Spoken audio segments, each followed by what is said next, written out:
All right, in this lesson we're going to be talking about creating your first ad.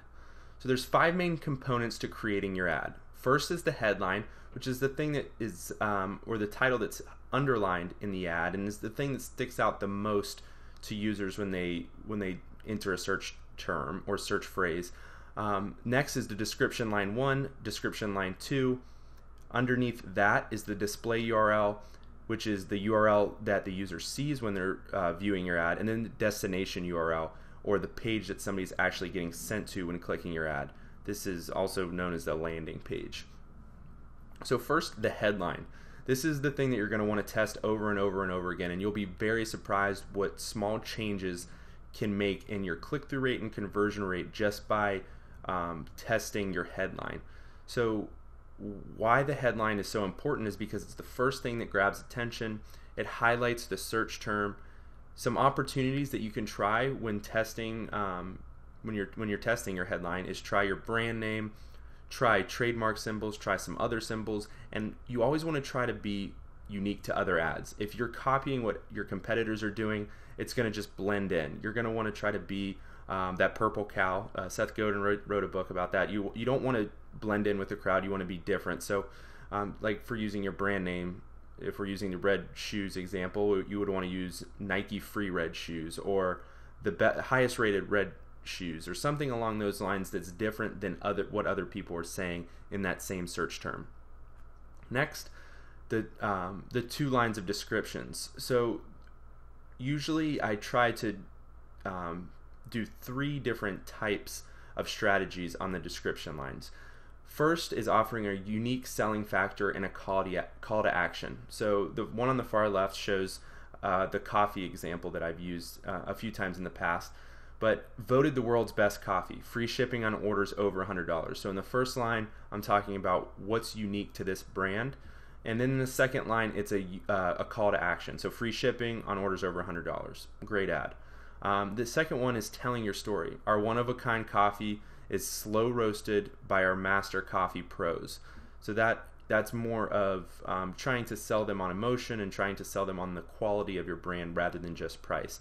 And then the last one is promote an offer. So get 50% off for Mother's Day. Use promo code MOM.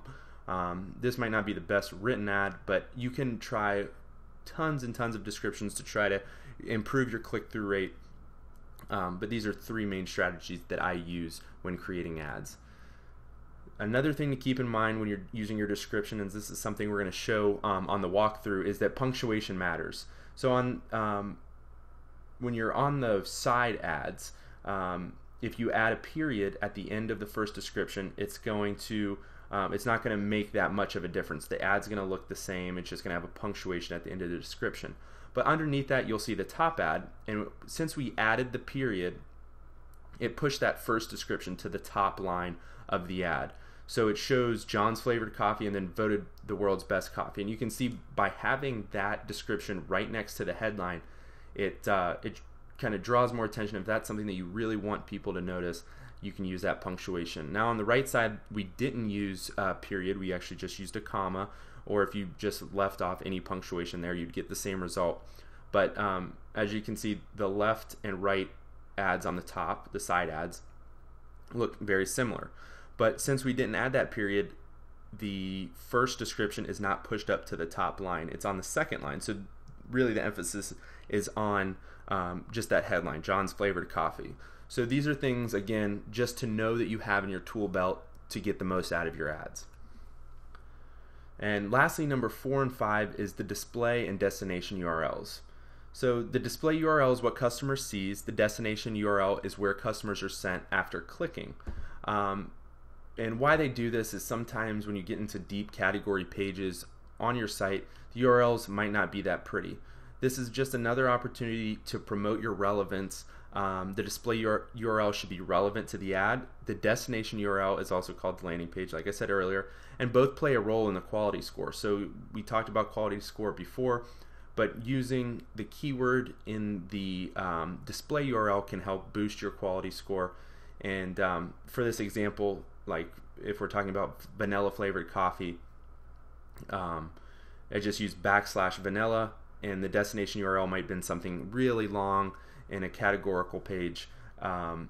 you could even, like, say if it was vanilla K-cup coffee, you could include that as the display URL to again promote that relevance.